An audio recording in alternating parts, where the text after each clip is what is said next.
Hello everyone. तो जैसा कि आप सभी लोगों का जो एसएससी जीडी का एग्ज़ाम था वो फोर्थ शिफ्ट का भी यहाँ पर समाप्त हो चुका है और उससे रिलेटेड यहाँ पर आपको क्वेश्चन हम करवाने वाले हैं कि जीके जीएस में कौन कौन से क्वेश्चन पूछे गए थे।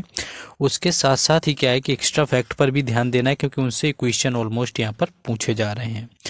देखिए, पहला क्वेश्चन एक यहाँ पर जो आया हुआ था कि आगा खान कब किस खेल से संबंधित है। मॉर्निंग में भी आपका आया हुआ था। मॉर्निंग में आपका रंगा स्वामी पूछा गया था जिसका संबंध किससे था, हॉकी से था, आपको बताया हुआ था। और इस शिफ्ट में भी आपका क्या है कि हॉकी से ही संबंधित आगा खान का पूछ लिया गया। तो देख रहे हैं कि मोस्टली जो है हॉकी से रिलेटेड यहाँ पर आपकी ट्रॉफी पूछी जा रही हैं। तो आपको और भी याद कर लेनी, सुल्तान अजलान शाह कप ये कई बार पूछा गया, इसको भी याद कर लेना है। ध्यानचंद आप ट्रॉफी तो याद ही कर लेंगे क्योंकि ये मेजर ध्यानचंद हॉकी से संबंधित थे। स्टेनली कप और सुल्तान अजलान शाह ये दो कप आपको बिल्कुल याद रखना है क्योंकि हॉकी से रिलेटेड अगर आगे पूछे जाएंगे तो यही पूछे जाएंगे। बाकी फुटबॉल के लिए आपको संतोष ट्रॉफी याद रखनी है, संतोष ट्रॉफी भी आपसे पूछ सकते हैं। और उसके साथ साथ डूरंड कप भी याद रखना है जो कि फुटबॉल से संबंधित होता है। तो ये 4 कप आपको याद रखना है जो कि खेलों से संबंधित हैं और आपके आगे इनको पूछा जा सकता है जिनका शिफ्ट में है। नेक्स्ट क्वेश्चन है, आपसे सुबह से बता रहे हैं कि पंडित रविशंकर का संबंध किससे। देखिए, इस शिफ्ट में आपका पूछ भी लिया गया है। आप पिछली शिफ्ट में उठाएंगे, मैंने पंडित रविशंकर के बारे में बताया क्योंकि मॉर्निंग में आपका पन्नालाल घोष पूछा गया था। तो पन्नालाल घोष आपका पूछा गया, उसके बाद आपका एक और कोई पूछा गया सेकेंड शिफ्ट में। इसमें आपके पन्नालाल घोष पहले शिफ्ट में आए हुए थे और दूसरे शिफ्ट में आई थिंक और कोई पूछे गए थे। तो यहाँ पर आपके पंडित रविशंकर यहाँ पर पूछे गए। तो हमने आपको बताया था कि इनका संबंध जो है वो सितार से, यानी कि सितार वादक रहे हुए हैं। और इनकी बेटी जो अनुष्का शंकर है उसका भी संबंध सितार से ही रहा हुआ है। अब याद रखना है अल्लाह रखा खां को और उसके साथ साथ जाकिर हुसैन को, यानी कि अल्लाह रखा खां याद रख लेंगे और उसके साथ साथ याद रख लेंगे जाकिर हुसैन। और जाकिर हुसैन के साथ में एक और नाम याद रखेंगे, पंडित शिव कुमार।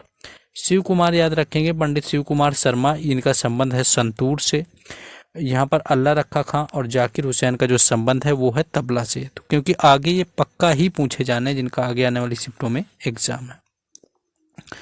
नेक्स्ट क्वेश्चन है कि जलियांवाला बाग आयोजन किसके विरोध में किया गया था। देखिए, जलियांवाला बाग जो आपका हत्याकांड हुआ था वो एक सभा चल रही हुई थी। 1919 में एक कानून आता है जिसको बोलते हैं रॉलेट एक्ट। रॉलेट एक्ट का जो कानून था इसमें क्या था कि ना दलील ना आपका वकील, सीधे आपकी गिरफ्तारी हो जाती थी अगर लोग वहां पर कहीं भी सभा कर रहे होते थे।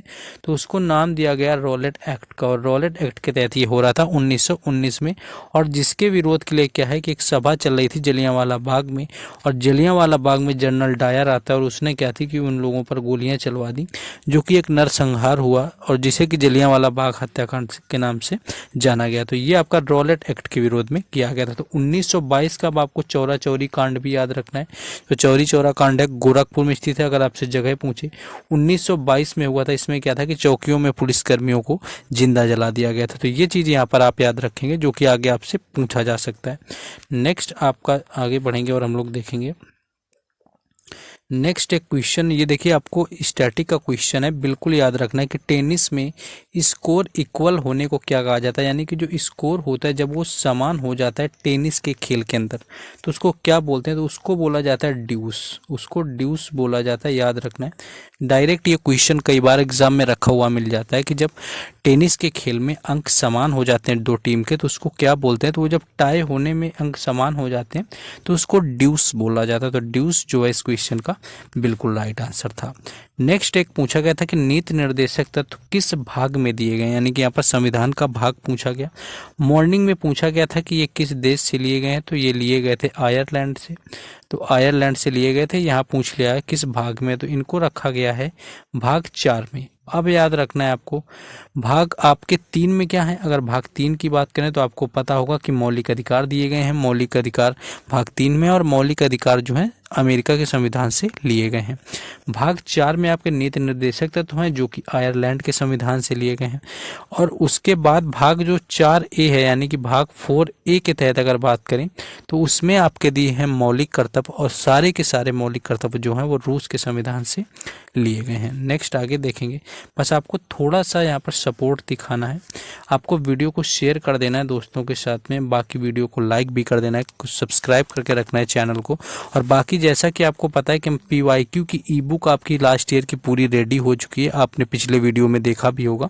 तो उसको आप क्या करते हैं, परचेज कर सकते हैं। उसको परचेज करने के लिंक और व्हाट्सएप नंबर आपको डिस्क्रिप्शन और कमेंट बॉक्स दोनों में दिया गया है। नेक्स्ट था कि बैंकिंग अधिनियम कब था। देखिए बैंकिंग अधिनियम जो है आपका 1949 के रूप में आपका पारित हुआ था। तो ये आपका 1949 में हुआ था।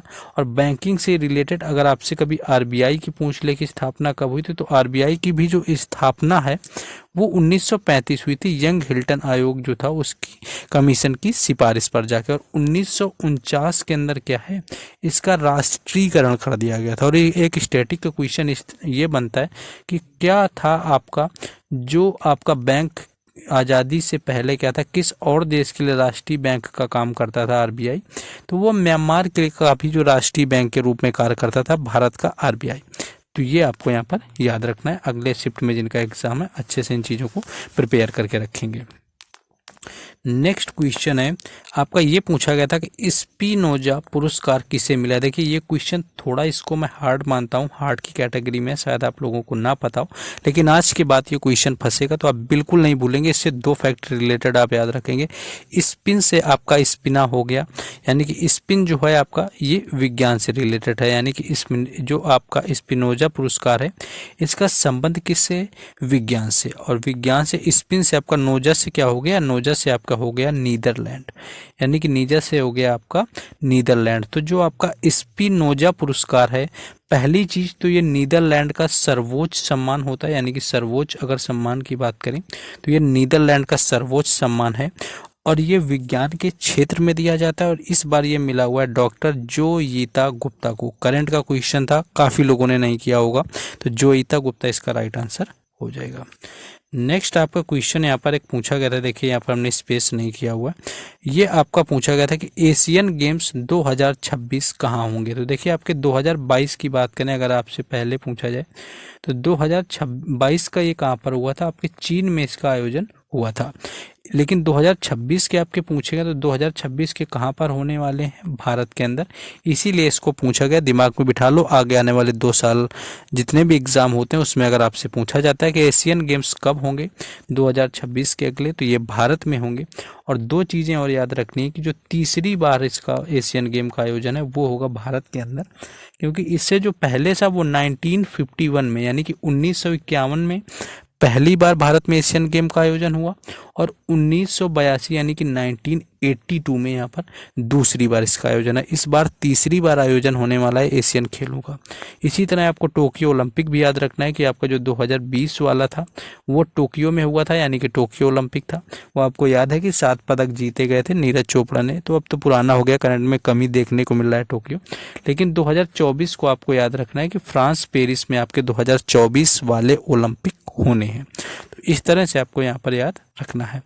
नेक्स्ट एक क्वेश्चन था कि 11वीं पंचवर्षीय योजना का समय क्या था। यहाँ पर टाइम पीरियड पूछा, हमने आपको पहले सुबह से ही बताया हुआ है पंचवर्षीय योजना से क्वेश्चन बन रहा है।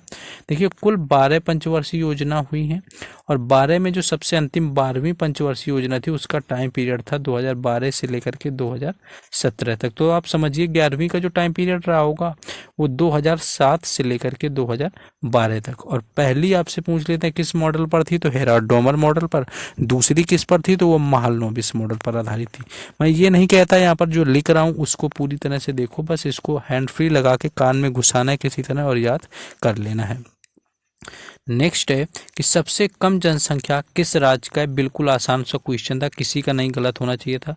सिक्किम इसका राइट आंसर है, जो कि सबसे आपका कम जो है जनसंख्या वाला राज्य है। अब अगर आपसे ये पूछ देता है कि सबसे कम जनसंख्या घनत्व किस राज्य का है, अगर आपसे जनसंख्या घनत्व की बात करेगा तो फिर आपका जो राइट आंसर है वो अरुणाचल प्रदेश हो जाएगा। यानी कि सबसे जो अधिक है आपका जनसंख्या घनत्व, आपसे सबसे अधिक जो यानी कि सबसे कम जो है जनसंख्या घनत्व, तो वो अरुणाचल प्रदेश का होगा। वहीं सबसे जब अधिक की बात आती है तो सबसे अधिक जनसंख्या घनत्व जो है वो बिहार का हो जाता है। और बाकी आपकी जनसंख्या सबसे अधिक कहाँ की है, यानी कि पॉपुलेशन सबसे अधिक कहाँ की, ये तो सभी को पता होगा। ये कमेंट बॉक्स में बता देना है, जिनका आगे एग्जाम है तो एटलीस्ट पता होना चाहिए कि सबसे ज़्यादा जनसंख्या किस राज्य की है। नेक्स्ट है कि भारत की उत्तरी पश्चिमी सीमा से लगे देश कौन कौन से। देखिए उत्तरी पश्चिमी सीमा से लगे देश यहाँ पर पूछे गए, तो ऑप्शन में या तो आपको पाकिस्तान दिया होगा, और पाकिस्तान नहीं होगा तो अफगानिस्तान जरूर दिया होगा। यानी कि यही दो हैं जो आपके उत्तरी पश्चिमी भारत से लगे हुए हैं, यानी कि अफगानिस्तान या फिर पाकिस्तान, इन्हीं दो में आपको ऑप्शन दिया होगा। पूर्व की अगर कभी बात कर ले कि पूर्व में कौन सा देश है, तो पूर्व में आता है म्यांमार देश, और आपके दक्षिण में पूछ लिया जाए तो दक्षिण में आ जाता है आपका श्रीलंका। तो इस तरह से यहाँ पर आपके पूछे जाते हैं। नेक्स्ट आगे बढ़ेंगे हम लोग। नेक्स्ट एक क्वेश्चन है आपका, नेक्स्ट पूछा गया कि हॉर्नबिल उत्सव कौन सी जनजाति मनाती है। देखिए हॉर्नबिल की बात करें, इसके बारे में 2-3 फैक्ट बनते हैं, उनको याद रखना। पहली चीज तो हॉर्नबिल उत्सव 10 दिन मनाया जाता है। 1 दिसंबर से इसकी शुरुआत होती है, यानी कि 1 दिसंबर से शुरुआत होती है, और जो है एयो जनजाति के द्वारा इसको मनाया जाता है। तो एयो जनजाति आपको ऑप्शन में दिया होगा।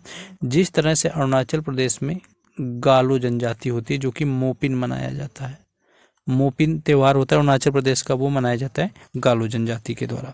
नेक्स्ट है कि न्यूलैंड का जो अष्टक नियम है वो कब आया हुआ था। देखिए न्यूलैंड का पहली चीज इसमें दो, इसमें भी याद रखना है कि जो न्यूलैंड का अष्टक नियम है वो डोबे राइनर के द्वारा दिया गया था। और डोबे राइनर ने और क्या दिया हुआ था, एक तो त्रिक सिद्धांत दिया हुआ था, और दूसरा दिया हुआ था अष्टक नियम, जो कि 1865 में दिया हुआ था, यानी 1865 के अंदर। ये था आज आपका fourth shift analysis. I hope कि अच्छा लगा होगा। बाकी अगर आपको कुछ कमी लगती है तो आप कमेंट के माध्यम से बता सकते हैं, बाकी नहीं तो आपकी रिस्पॉन्सिबिलिटी कि लाइक शेयर और सब्सक्राइब जरूर करें। बाकी सारे क्वेश्चंस की PDF वगैरह टेलीग्राम चैनल और व्हाट्सएप ग्रुप पर मिलेगी, जिनके लिंक डिस्क्रिप्शन में दे दिए गए हैं। बाकी कल फर्स्ट जो शिफ्ट का आपका होगा, यानी कि पहली शिफ्ट के एनालिसिस में फिर मिलेंगे। Thank you.